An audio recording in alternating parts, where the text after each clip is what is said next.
bienvenue dans votre émission, La Réunion les Lannes,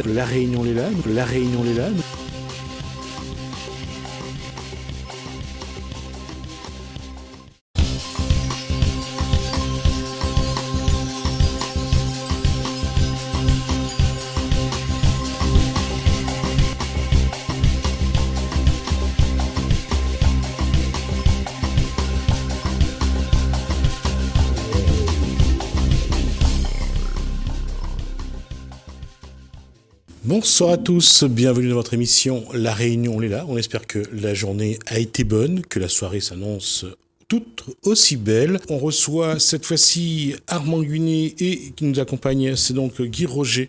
On est dans Causement Réunionnais.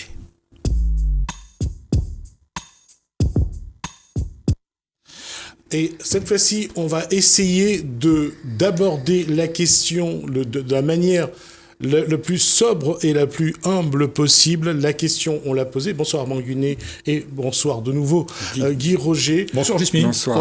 On a parlé on était donc sur à poser la question sur les éléments qui composent, dans l'islam, dans le Coran. Armand Guinet a sa position. De toute façon, vous la connaissez. C'est la dernière émission auquel on va aborder cette question. Mais Guy Roger était déjà dans la discussion avec Armand Guinet. On était sur à savoir qu'est-ce qui fait la crédibilité ou pas du Coran. Et Armand Guinet avait commencé par ce passage du Coran. Ah oui, j'en parlerai après, dans quelques secondes. Je voudrais dire d'abord ce qui différencie la pensée occidentale de la pensée musulmane. C'est que, comme je l'avais dit déjà la fois dernière, mais je vais peut-être le rappeler, peut-être plus fort, c'est que la pensée occidentale est fondée sur la vérité. C'est ce que disait Platon. Lorsque deux personnes ensemble veulent dialoguer, elles doivent avoir pour horizon commun la vérité. La différence, c'est qu'en islam, on a le droit de mentir. Ce mensonge a un nom, ça s'appelle la taqiyya. Donc, comment voulez-vous vraiment dialoguer avec quelqu'un ? Vous partez comme principe que vous devez dire la vérité, et l'autre, en face, il a comme principe qu'il peut mentir. Mais qui ne ment pas ? Moi, je ne mens pas. Exemple frappant, exemple vivant, moi, Armand Guinet, je ne mens pas. Mais peut-être que ce que tu dis là, c'est ta vérité, mais c'est peut-être un mensonge pour certaines personnes. Mais les gens ont le droit de penser ce qu'ils veulent. Donc, je pense que... Mais moi, je dis la vérité. Voilà. Oui.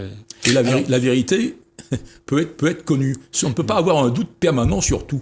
On ne peut pas avoir un doute permanent sur tout, non. Mais il y a quand même dans le passé des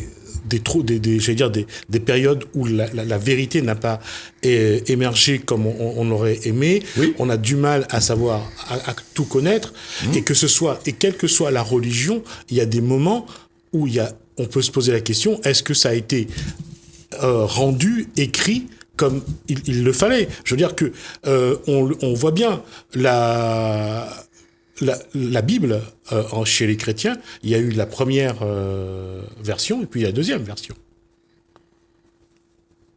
Il y a jamais eu plusieurs versions de la Bible. Il n'y en a eu qu'une seule, en tout cas qui date de 2000 ans. On a retrouvé des rouleaux de parchemin à Qumran dans les années 1950. Et la version, ces différents rouleaux de papier qui relatent donc des livres de l'Ancien Testament, ce sont les mêmes écrits que ce que nous avons dans notre traduction contemporaine, en français, en anglais, œil pour œil, dent pour dent, et dans la dernière... Ça, c'est un principe musulman. Non, pas du tout. C'est un principe musulman. C'est clairement exprimé dans le Coran. Je ne l'ai pas noté là, mais enfin, ça s'appelle la loi du talion. Cette loi qui était acceptée dans l'Ancien Testament n'est plus acceptée dans le Nouveau Testament, c'est-à-dire par l'enseignement de Jésus. Ça a existé dans la Bible. Ça a existé il y a 3000 ans. Ça n'est plus d'actualité. Donc, on ne peut pas reprocher à des gens il y a 3000 ans d'avoir une pensée. Non, ce n'est pas une reproche, Armand Guinet. Oui. C'est de dire que on peut corriger si demain ce n'est pas une vérité ou une bonne chose. On peut prendre le temps de dire ça, on va l'enlever parce que ça nous aide pas dans notre démarche. Ça, c'est c'est une démarche chrétienne, une démarche occidentale. Le musulman dit que le Coran est une parole incréée qui a été dictée par un ange à un prophète et qu'on ne peut rien modifier. On ne peut même pas modifier un point ou une virgule dans le Coran. C'est ce que disent les musulmans, c'est parce que moi, je dis ce que moi je pense. Moi, je pense qu'effectivement, il y aurait des versets qui devraient être enlevés. Mais c'est pas moi qui décide. Vous pensez que dans le Coran, il y a des choses qui n'ont pas été modifiées au fil du temps? Oh, bien sûr que si. Mais bien sûr que si. On a retrouvé, enfin les chercheurs, ceux qui s'intéressent pour une réflexion critique sur l'islam, ont découvert des palimpsestes. C'est quoi les palimpsestes? Ce sont des rouleaux de parchemin. On a écrit une première fois dessus. Puis ensuite, on a gommé, on a réécrit dessus. Donc, les palimpsestes avec le Coran, il y en a des tonnes. À mon avis, vous savez, je t'entends parler. Oui. Et moi, je dis que de toute l'histoire de la race humaine, la vérité n'est pas dans l'histoire. Parce que s'il y a eu une vérité à un moment donné, elle est finie. Parce que la vérité, c'est quelque chose d'instantané. À l'instant où on le vit, elle est vraie. Tout de suite après, c'est du passé, c'est fini. Et donc, tu vois, toute cette affairement autour de l'histoire pour voir qu'est-ce qui est vrai, qu'est-ce qui n'est pas vrai, de tirer les cheveux en quatre pour voir que ça, c'est à telle date Jésus est né, non, il est né à cette date, non, blablabla. Bla, bla. Et on pourra faire des émissions et des émissions et écrire des livres et des livres, amen. Mais tu vois, à mon avis, le fait, c'est que nous vivons tous sur cette belle planète, tu vois. Et si tout ça, c'est l'affairement dans nos têtes parlent de ça tout le temps, quand est-ce qu'on va vivre? La vie, c'est maintenant. Qu'est-ce que tu proposes à ton frère là-bas de vivre avec toi? Qu'est-ce que tu veux qu'il vienne? Qu'est-ce qui fait que cette personne, qui est complètement différente de toi, puisse vivre avec toi? Que tu puisses l'accepter tel qu'il est. Qu'est-ce qui ferait ça? Et je crois que dans tous ces livres-là, il y a des paragraphes partout où on dit « aimez-vous, essayez de comprendre l'autre, ne le dissuadez, ne le dénigrez pas ». Mais ça, c'est la base de la vie. Après, de discuter de tout ce qui va mal, tout ce qui ne va pas, tout ce que les gens font ou ne font pas, c'est un jugement. Et qui sommes-nous pour juger? Je ne sais pas. À mon avis, on ne peut pas juger. Parce que quand tu juges quelqu'un, tu es autant coupable. Tu as menti, même si tu n'as pas voulu, tu l'as dit des mensonges. Tu fais des choses que tu ne veux pas, mais tu fais quand même. On est tous hypocrites quelque part, on est tous égoïstes. Et c'est pas le problème d'être comme ça. On est tous comme ça. Le problème, c'est de ne pas le remarquer et de se faire croire à soi-même qu'on est parfait. Et là, on a un problème. Parce que tu vois, le monde aujourd'hui ne peut pas exister si on continue de cette manière-là.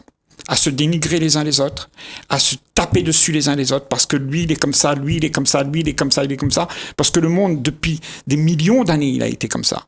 Et aujourd'hui, je dis, arrête, parce qu'on va se détruire. On a déjà commencé à se détruire. Et on continue encore à se détruire. On tape le marteau même. Et moi, je dis, qu'est-ce que toi, tu es prêt pour faire en sorte que ce que tu crois, que Jésus a dit, aimez-vous les uns. Qu'est-ce que tu es prêt à faire pour faire ça? Pour faire en sorte qu'on se réunit. Parce que aimer, ça veut dire s'unir dans le même cocon, prendre les mains dans la main, même si on n'est pas d'accord. Même Jésus, il a dit, aimez vos ennemis. Qu'est-ce que toi, tu fais pour faire ça? Parce que ce que tu fais en sorte que ça ne se passe pas, cet amour. Il n'y a pas d'amour. Et moi, j'entends vivre sur cette planète ensemble, mais pas en train de se bagarrer les uns les autres pour les désaccords qu'on a. C'est pas grave, il a des accords, il n'est pas comme moi, c'est pas grave. Il fait comme il veut. Mais si moi, je vais à l'encontre de cette personne et que je commence à les dénigrer, ça veut dire que mon amour, il n'y a pas d'amour. Il y a juste la haine. Je peux répondre ou pas? Et bien sûr. Oui, bon, ben alors, je vais répondre. J'avais dit, l'émission de Réalisson, c'est là pour prendre la température de l'actualité, regarder ce qui ne va pas de l'actualité, et si possible, présenter des solutions. Bon, je ne viens pas faire salon mondain pour discuter pendant des heures. Je ne veux pas non plus qu'on m'accuse de tous les maux. voir que je dénigre des gens ou voir qu'il y a de la haine dans mes propos, c'est vraiment pas me connaître. Hein. Je ne dénigre personne, je dénigre des faits éventuellement. Et ce que je hais, par exemple, j'ai une haine profonde. Hein. Je le dis publiquement. J'ai une haine incommensurable pour l'islam. Pour les musulmans, ça n'est pas la même chose, comme je l'avais dit. Les musulmans, pour prendre une expression créole, parce que j'aime bien certaines expressions créoles, les musulmans sont dans la coljaque. Ils sont dans la coljaque.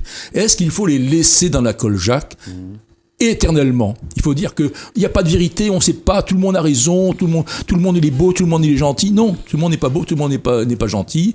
Alors j'avais dit, je maintiens que l'islam n'est pas une religion. J'ai écouté plusieurs vidéos cette semaine où j'ai vu des intervenants. J'ai vu par exemple Ali Badou dans C'est l'Hebdo, où il intervient pour un débat avec Aurélien Taché et Zineb El Razoui. Bon, manifestement, cet animateur était parti, lui, d'un parti pris. Hein, c'était soutenir Aurélien Taché dans la question justement qui nous intéresse, à savoir celle du voile islamique. Zineb El Razoui avait toutes les peines du monde pour essayer de parler. Elle est même devenue agressive verbalement, à parler très fort puisque l'autre ne voulait pas lui laisser la parole, et l'animateur était vraiment extrêmement orienté. Lui, il était pour manifestement le voile islamique. Il s'appelle Ali, avec un prénom comme ça qui est celui du gendre du prophète. Je ne m'étonne pas qu'il soit partisan du voile. Bon, donc d'autres personnes que j'ai vues également sur d'autres plateaux. Donc j'ai vu plusieurs plateaux où Zineb El Razoui était invitée. C'est une jeune femme marocaine qui était journaliste à Charlie Hebdo, qui n'était absolument pas là le jour où il y a eu les attentats, donc elle en a réchappé. Elle a quitté finalement Charlie Hebdo, mais elle est la proie de menaces physiques, y compris de mort, sur son Facebook, sur Internet. Elle est suivie en permanence par des flics armés. Est-ce que c'est normal qu'en 2019, ou depuis 2015, on ne puisse pas exprimer des opinions qui sont contraires aux opinions de l'islam, sans se faire insulter, sans se faire agresser physiquement, sans recevoir des menaces de mort? Donc c'est là que je dis, il faut arrêter de dire que, comme certains journalistes, la plupart d'ailleurs que j'ai entendu, la seule journaliste, donc la seule personne de la presse que j'ai entendue sur différents médias qui était couillue, c'est cette dame. En face d'elle, tous les messieurs, ils n'avaient rien dans le pantalon. Je dis bien rien dans le pantalon. Voilà. Alors, moi, je refuse qu'on dise que l'islam est une religion. C'est mentir aux musulmans. On ne peut pas aimer quelqu'un qui est dans l'erreur et qu'on lui dit continue mon gars, continue, tu as bien raison. Voilà. Tu vois, pour moi, l'islam n'est pas quelque chose de grave, n'est pas quelque chose qui va nous détruire. Ah ben si, ce qui va nous détruire, c'est déjà détruit. Hein. Mais ce qui va nous détruire, c'est nous-mêmes. Tu sais, tu parlais de religion. Est-ce que la politique, c'est une religion? Non.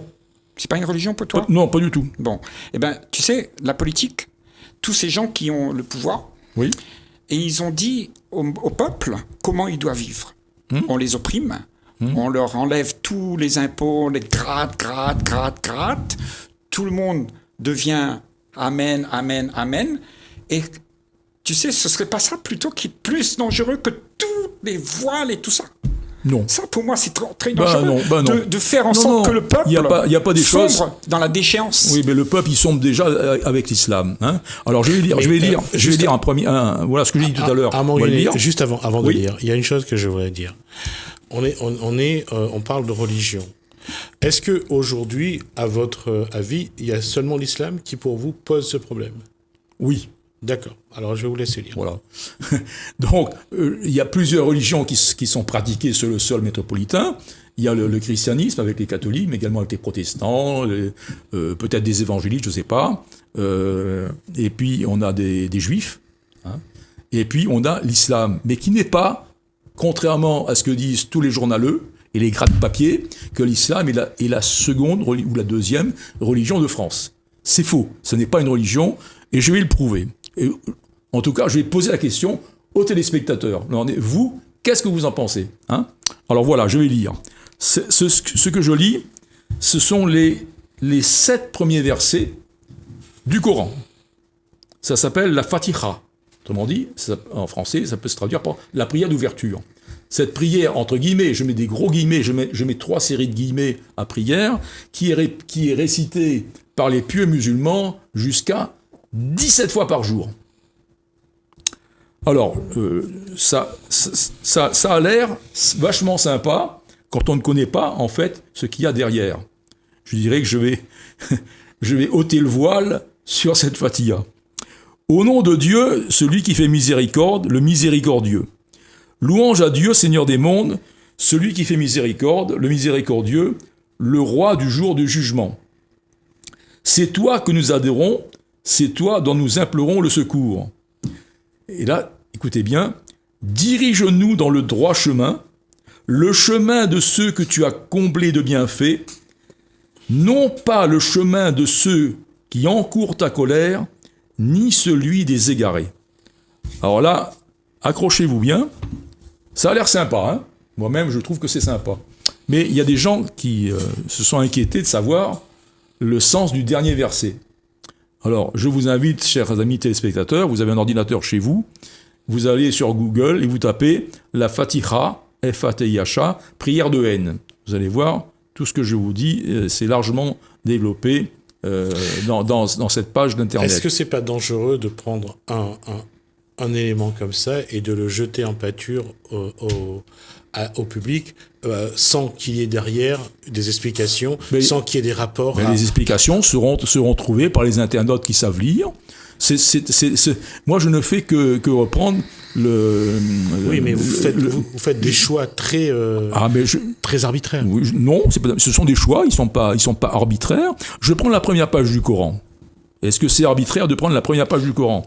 C'est ce que font donc les musulmans 17 fois par jour. Donc, quelqu'un qui est plus compétent que moi en arabe et dans le Coran est allé interroger un grand nombre, je dis bien pas 2 ou 3, c'est sur Internet, vous pouvez aller le vérifier, un grand nombre de savants musulmans. On leur a demandé, ça paraît une question logique, mais contre qui Dieu est-il en colère?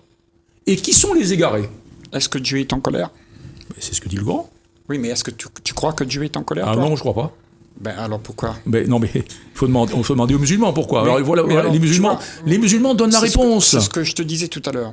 Non, mais n'interromps pas, j'ai pas fini. Hein. Je cite un verset et tu veux pas que j'en parle. C'est embêtant. Non, je finis.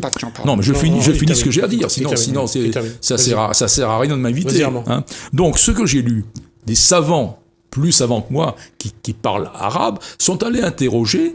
Donc des savants, des ayatollahs, des imams, etc. On leur a posé la question, mais contre qui Dieu est en colère et qui sont les égarés? Alors, voilà la réponse, accrochez-vous bien. Ce sont les juifs contre qui Dieu est en colère. Et qui sont les égarés? Mais ce sont les chrétiens. Donc c'est une prière insultante, méprisante, de haine, qui est dite jusqu'à 17 fois par jour. C'est un lavage de cerveau. Comment quelqu'un qui va 17 fois dire mon Dieu ne fait en sorte que je ne me comporte pas ni comme les juifs ni comme les chrétiens, pourra ensuite avoir un dialogue quelconque avec un juif ou un chrétien. La question est posée. Ma question, on va essayer de remonter un petit peu dans l'histoire. On va remonter jusqu'à Abraham et au moment où se met en place ces 3 religions, plus ou moins. Non, pas 3 religions, 2. 3 religions. Non, pas 3. Moi, je suis pas d'accord. L'islam veut se faire passer une religion. J'espère, si la prochaine fois je viens ici avec une grande soutane blanche et une calotte blanche et je dis que je suis le pape, est-ce que je serai le pape? Armand Guenet, vous avez le droit de ne pas croire que l'islam est une religion. Vous avez le droit, d'accord? Oui. Je ne veux pas démonter ça. Mais moi, je crois que l'islam est une religion. Pas parce que j'ai la vérité, ou parce que j'ai toujours abordé le début de ces 3 religions en même temps. Donc, je ne vais pas changer là. D'accord? Je reste sur une démarche.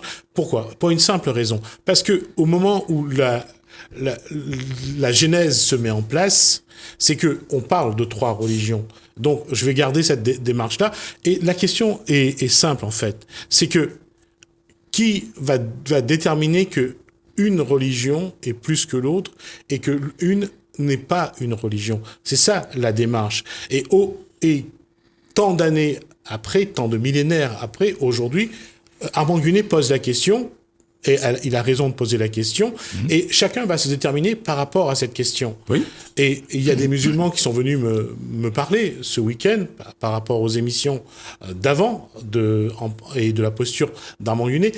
Là, je crois que la réponse à cette question, elle est en chacun d'entre nous. C'est-à-dire que chacun peut croire ou ne pas croire qu'est-ce qui est une religion et qu'est-ce qui ne l'est pas. Les guerres de religion ont toujours existé. On ne va pas changer les choses. On ne va pas les améliorer. Encore aujourd'hui, on voit que certaines utilisent la religion pour faire la guerre. Donc, moi, je pense que nous sommes des adultes, nous sommes des gens conscients de ce que nous sommes. À nous de nous déterminer par rapport à comment devons-nous regarder l'autre, la religion de l'autre, comment devons-nous nous définir par rapport à ça. Vous avez la réponse, et ça c'est ça qui est important. Et Armand Gunet, encore une fois, votre posture, votre position, je la respecte. Parce que je sais que vous êtes quelqu'un qui essaye d'apporter des éléments. Mais comment dire à un musulman aujourd'hui que sa religion n'est pas une religion, alors que lui, il croit. Il a le droit de le croire. C'est à lui. Je veux dire, on n'a pas le droit d'imposer aux gens de leur changer Mais moi, je n'impose rien. J'analyse des faits. Je voudrais parler de l'intervention, parce que on avance dans l'émission. Je voudrais parler des citations de Monsieur Macron lors de sa venue à La Réunion. Il dit le voile, c'est pas mon affaire. Le voile, attendez, je termine. Hein. Qu'est-ce qu'il dit ? Le voile, c'est mon affaire quand c'est à l'intérieur de l'école. Et quand c'est plus à l'intérieur, c'est plus mon affaire. Moi, je pose la question à M. Macron. J'ose interroger M. Macron en direct. Je dis, M. Macron, vous êtes très intelligent, vous allez certainement, et vous êtes honnête, donc vous allez pouvoir m'apporter la réponse suivante. Voilà un professeur de collège, femme, musulmane, qui fait une classe, par exemple, de 5e dans un collège. Elle rentre dans sa salle de classe, elle est voilée, il est 8h du matin. Elle rentre dans sa salle de classe, il est 8h du matin. À 9h, il y a sortie scolaire. Donc, ce même professeur femme musulmane, qui est entré dans sa classe sans son voile islamique, du coup, à 9h, elle a sortie scolaire, et là, elle peut mettre son voile. Mais c'est se foutre de la gueule du monde, là. Non, Gismi, honnêtement. Je ne vais pas répondre à ça. Mais moi, je réponds. Non, je réponds. Je ne vais pas répondre à ça. Non, mais on ne peut pas. Là, c'est prendre les gens pour des imbéciles. Définir la vie par ce que l'autre fait ou ne fait pas. Je pense qu'on va dans le problème, dans des problèmes monstres, incommensurables. Parce que, vous savez, dans notre société, on a toujours été des êtres humains, ok ? Ça veut dire être ce que tu es, être humain, pas faire humain, parce qu'on fait beaucoup de choses aussi, on fait des rituels de religion, tout ça c'est dit faire, et quand tu fais, l'humain, l'être n'est plus là, tu es que faire, donc tu n'es pas authentifié en tant qu'être humain. Mais l'être humain, il a toute la capacité de vivre comme un être humain, et l'être humain, il a une intelligence qui dépasse tout ce qui peut être dit sur ce plateau. L'être humain, le vrai être humain, celui qui écoute, celui qui entend, celui qui observe l'oiseau, le papillon, les religions, les politiques, celui qui observe bien, il connaît la vérité. Il n'y a pas besoin que toi, tu viennes lui dire. Personne n'a besoin d'être dit la vérité. La vérité, c'est pas quelque chose qu'on dit. La vérité, c'est quelque chose qu'on vit en soi. Et quand tu l'as vécu, quand tu l'as senti, quand tu l'as goûté, tu sais que c'est ça. Et personne sur la planète Terre, tous ceux qui essayent de te contredire, de t'emmener, de t'embourguiner avec leurs idées de comment les choses devraient être, eh ben, tu abandonnes ce que tu connais vraiment au fond de toi, parce que tu es influencé par ça. Moi, je dis, allons voir si chacun d'entre nous, on peut rester inébranlable dans notre façon de voir la vie. On est dans une société. Une société, il y a des chefs, il y a un gouvernement, il y a des députés, il y a des sénateurs, les lois sont faites d'une certaine manière. Lorsque les gens se moquent de la loi, avec cette loi sur l'absence de signes religieux ostentatoires, hein, comment peut-on dire que de 8h à 9h, les signes ostentatoires sont interdits et que de 9h à midi, en dehors de l'école par le même professeur qui n'est pas voilé de 8h, 9h peut être autorisé. Je suis désolé, c'est un foutage de gueule. Pourquoi? Non, mais attends, je finis la phrase. Pourquoi? Parce que les gens, apparemment, ne savent pas ce que veut dire scolaire. Scolaire, ça vient du latin scola, qui veut dire l'école. Donc, une sortie scolaire, c'est une sortie d'école. On ne peut pas dire que la sortie scolaire ne soit pas d'école. Par conséquent, ce que l'on demande aux enseignants dans une salle de classe, on doit le demander également ailleurs. Est-ce que le réfectoire, c'est aussi l'école ou pas? Est-ce que les toilettes, c'est aussi l'école ou pas? Est-ce que la cour de récréation, c'est aussi l'école ou pas? Est-ce que l'école, c'est seulement la salle de classe? Non, toutes les activités scolaires, c'est l'école. Donc, si on demande à un enseignant, ou plutôt une enseignante, mais aussi des enseignants musulmans, qui pourraient venir aussi avec leur, je sais pas comment ça s'appelle, là, leur bonnet musulman, ou les juifs qui pourraient venir avec leur kippa, donc ils ne pourraient pas pendant 8h à 9h, parce qu'ils sont à l'école, et qu'en sortie scolaire, 9h à midi, ils pourraient. Ça, c'est tout à fait illogique, et c'est se payer la tête des citoyens. Alors, on va rester là parce que j'ai déjà beaucoup dépassé le temps. Merci messieurs, merci Armand Gunet, merci Guy Roger. Okay. Alors, j'espère que le débat vous a plu pendant ces 3 ou 4 semaines qu'on l'a ouvert. On va s'arrêter là pour éviter que ça s'embrase un petit peu et surtout parce que parfois les gens ne comprennent pas, ne prennent pas le temps d'écouter et de comprendre ce que les uns et les autres essayent aussi de dire parce que chacun a raison d'amener sa part de vérité ou sa part simplement de réalité. Merci donc messieurs, bienvenue dans votre émission, La Réunion les Lames,